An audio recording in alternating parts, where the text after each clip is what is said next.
So, Brooke, for Christmas this year, I, of course, got some fun baseball stuff, including one really enjoyable coffee table book. Just one book? You mean one large hardcover book that we're going to need to move when we retire? Oh, it won't take up that much room. Along with your 100 other books. Well, this one is a good one. I really enjoy the band Rush. I even saw them on their R40 tour, the last one with drummer Neil Peart before his passing. But I can't say that I'm a Rush uber fan. So I did not know until last year about lead singer Geddy Lee's passion for baseball, and especially his passion for collecting signed baseballs. I even came across a video on YouTube, maybe we can reference it the notes, showing his extensive collection to reporter Dan Rather. Geddy even had so many baseballs, he made a donation in 2008 of 400 autographed baseball to the Negro Leagues Baseball Museum in Kansas City, Missouri, which, if you're ever in Kansas City, is a great visit. We went there 3 years ago. I want to read the opening paragraph of the book because it's a story like so many others and how people get into baseball. Baseball was in my bones long before music seriously started to divert my attention. As a kid in the 60s, I collected bubblegum cards with my school buddies, watched the New York Yankees beamed across the border from Buffalo TV stations, and took the streetcar downtown to watch the Maple Leafs, Toronto's AAA International League team, my first excursions independent of my parents. Then, after a decade-long sojourn, during which I put everything I had into a fledgling band called Rush, I rediscovered my childhood passion while on the road at the dawn of cable television, when the only things on during the day were soaps, quiz shows, infomercials, and courtesy of the two superstations, WGN Chicago and TBS Atlanta, baseball. And by the end of the 70s, I had the fever again. 2 years after the Blue Jays were founded, I had my own season tickets, and if I were abroad on tour during the season, I'd do just about anything to keep on top of the game. I like this opening story because I think it echoes a lot of people's journeys into baseball. I was really into baseball as a kid and young teen, and then got away from the game for a while, watched pro football more, but really got back into it later. Yes, when we were early married, you didn't really watch any baseball that I recall until the MLB network came up and you could buy a subscription. And then somehow it seems every single night there's another Yankees baseball game on. Well, that's because there is another baseball game every night. They need more time off. Well, this book is a blast with photos of signed baseball in his collections and stories about the players who signed them and the balls themselves. In addition to the usual suspect, Babe Ruth, Hank Aaron, Randy Johnson, there's some really interesting autographed balls by folks like Frank Sinatra, President Eisenhower, and even all four Beatles signed at their Shea Stadium concert. Interestingly, he has one signed by Fidel Castro, who, before leading the communist revolution in Cuba, was a left-handed intramural college and amateur pitcher. He even tells a story when he was asked to sing the Canadian national anthem at a Blue Jays game. And he said it wasn't the most successful, but he was honored to do it. I enjoy Geddy's falsetto, but I'm not sure he's competing with Whitney Houston's classic rendition. Well, I really enjoyed this gift. My copy actually has two of its bound pages upside down in the middle of the book. Knowing this is proof that, yes, I did open the wrapper and read this book. So, Geddy, note, he did read the book if you want to come over and sign it. Yeah, Geddy. Well, maybe we should wrap this up with some Rush song puns. You think Geddy organized his collection into subdivisions? Oh. Did he use free will in buying his collection? How can I fit Tom Sawyer in a pun? All right. Let's just start the episode.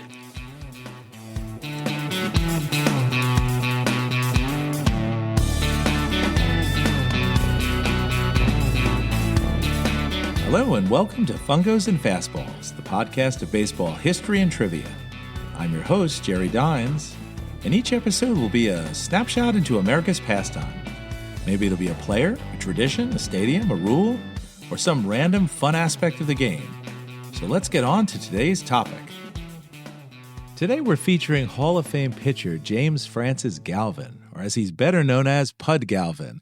That's right, Pud, P-U-D. So many of you listeners might be asking, who's Pud Galvin? I certainly know I'm asking that question. Well, and some devoted fans of sports history may say, hey, that pitcher from the 1800s? And all of those people might want to switch me off saying, no thanks, a little too far back in baseball history. But stick with me. What choice do I have? None. As we go over a foundational period in baseball and discuss a really interesting player. Granted, a player whose achievements were often forgotten early in the 20th century. Despite being one of the greatest pitchers of his era, he was not inducted into the Hall of Fame until 1965, over 60 years after his death. So going back, James Francis Galvin was born on Christmas Day in 1856 in Kerry Patch, then an Irish neighborhood in St. Louis, Missouri. Hey, that's where our daughter lives. And son-in-law? Who has recorded a podcast that's coming out next week. Yes, so stay tuned. Well, starting in St. Louis club baseball at age 17 in 1874, the next year he would play his first major league season for the hometown St. Louis Browns. And then the next 6.5 years with the National League team, the Buffalo Bisons. He would pitch 2 no-hitters in 1880 and 1884, one of the earliest pitchers to ever pitch 2 no-hitters. From Buffalo, he would be traded to the Pittsburgh Alleghenies and eventually found himself on the Pittsburgh Burghers. Did you say the Burghers? Yeah, no, not like hamburgers. Oh. Instead, the word's spelled with an H, meaning middle-class townsman. Oh. Yeah, but not an H like Hergers, an H in the middle, like burgers. So the Burghers were in the short-lived rivaled Players League, not the National League. This Players League developed because stars of baseball in 1890 were discontent with pay.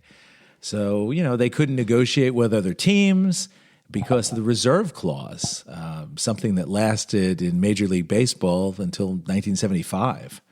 But the Players League only lasted 1 year, so all those players had to go back to the National League.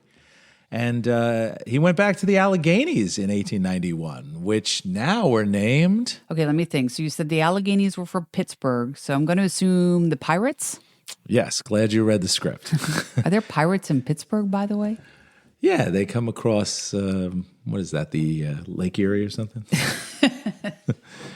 So, yes, the Pittsburgh Pirates, the name we recognize today. And after a couple of years with the Pirates, Pud would play his last major league season with the St. Louis Browns in 1892.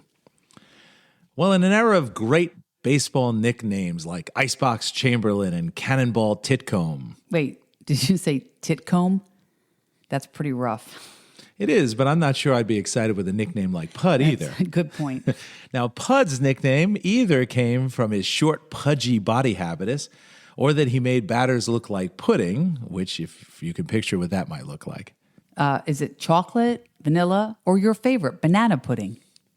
No, my favorite's not banana. How long have we been married? It's not banana? Ooh. No. Oh, take away that anniversary present.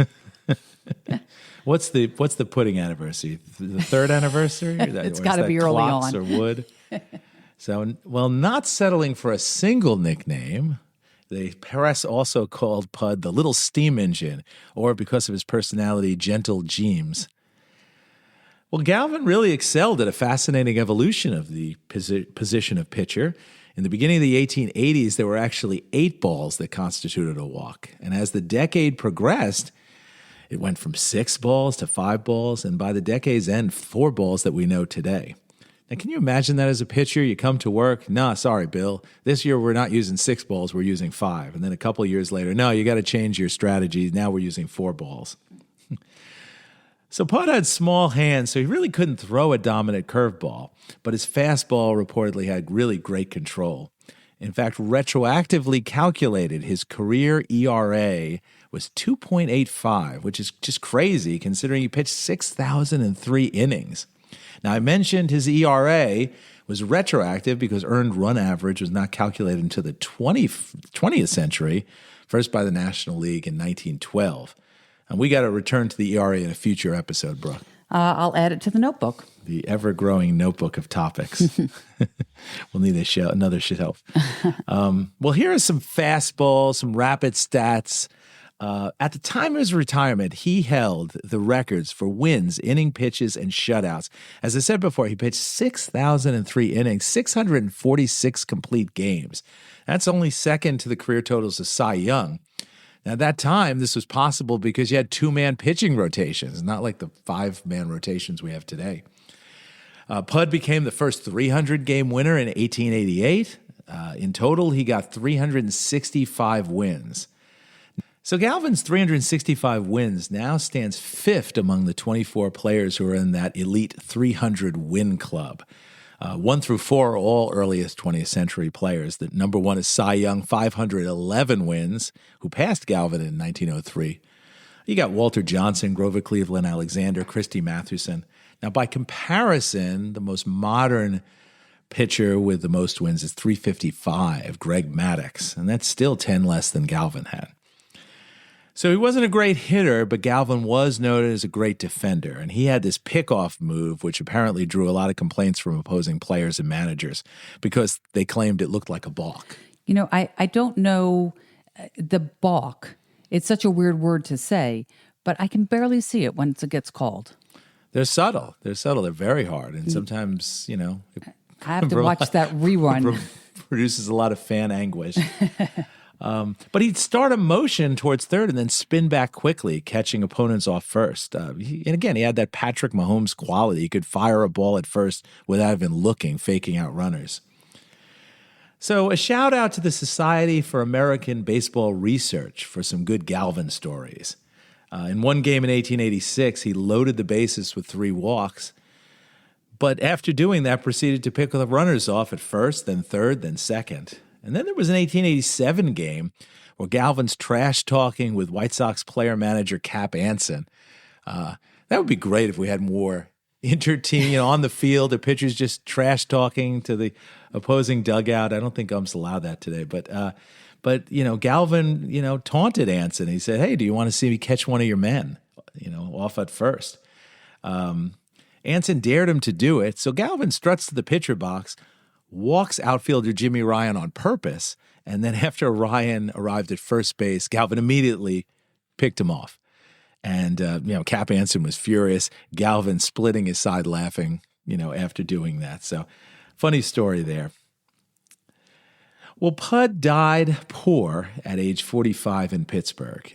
After his career was over, he tried being a baseball umpire briefly, eventually wound up being a pipe layer, saloon owner. He had 11 children with jokes in the newspaper about being able to field his own team. Well, despite all these tremendous achievements I mentioned above, by the early 20th century, he was really almost forgotten. He wasn't recognized into the Hall of Fame until decades later, 1965. He was eligible decades before that, but, the baseball writers kept passing him over for multiple other players from the 19th century. But Buffalo baseball historian and fan Joseph M. Overfield was instrumental in making the case for Galvin's Hall of Fame candidacy. And I love that fact that just a fan who just loves baseball history can really educate people about a great career. There's hope for you. That could be you one day.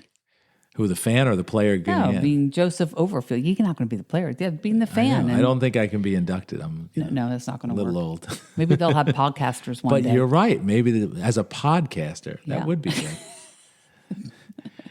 Well, we're not done with Galvin yet. He actually hit the press this century when a 2006 NPR article referred to him as, quote, the first baseball player to be widely known for using a performance-enhancing substance.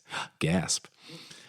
Before an 1889 game, Galvin used Brown-Séquard elixir, which contained monkey testosterone, and then subsequently pitched a 2-hit shutout. Why on earth would any person feel it was okay to put monkey testosterone in their body? I mean, how do they even get monkey testosterone? Are there like cages of monkeys waiting to have blood taken? Well, Brooke, I hate to burst your bubble and get into specifics, but let's just say it wasn't from the blood. Oh, creepy. Where was PETA back then? Well, there's really no evidence that Galvin used this over multiple games or just used it in that one game. The guy who invented it, Charles Edouard Brown-Séquard, was a neurologist from the 1880s from Mauritius. From Mauritius? What state's that in? I don't recognize it. No, you have to go all the way to the other hemisphere, to the African nation in the Indian Ocean, where the dodos once roamed free. Oh, that Mauritius. So Brown-Séquard, at age 72, late in his career, claimed that injecting extracts from animal testicles under the skin could rejuvenate sexual prowess. And so you digress. Well, subsequent research decades later found that Brown-Séquard elixir was ineffective. Ineffective as a performance-enhancing substance or as an ED medicine? I think as both. Oh, well, if there are any sponsors out there, we'd be happy to talk to you who do ED stuff. I mean, what's the one online? Hims? Hims? Hey, not that I can vouch for the product, but we'd give you a shout out. Yeah, now you're getting us off track. Well, contrasted with the idea of performance-enhancing drugs today, this generated absolutely zero controversy at the time. Actually got positive press in the Washington Post late 19th century article. It praised Galvin's performance in the newspaper. Well, this has been fun. That wraps up today's episode. A look back at the 1800s at a dominant pitcher and some fun facts and a really wacky nickname. Thanks for joining us, especially to Charlie down at the used record store who promised me he'd be listening. Hope you enjoyed. Hope you'll keep listening. And don't forget to like us and subscribe on your podcast platform. This is Jerry Dines and Fungos and Fastballs.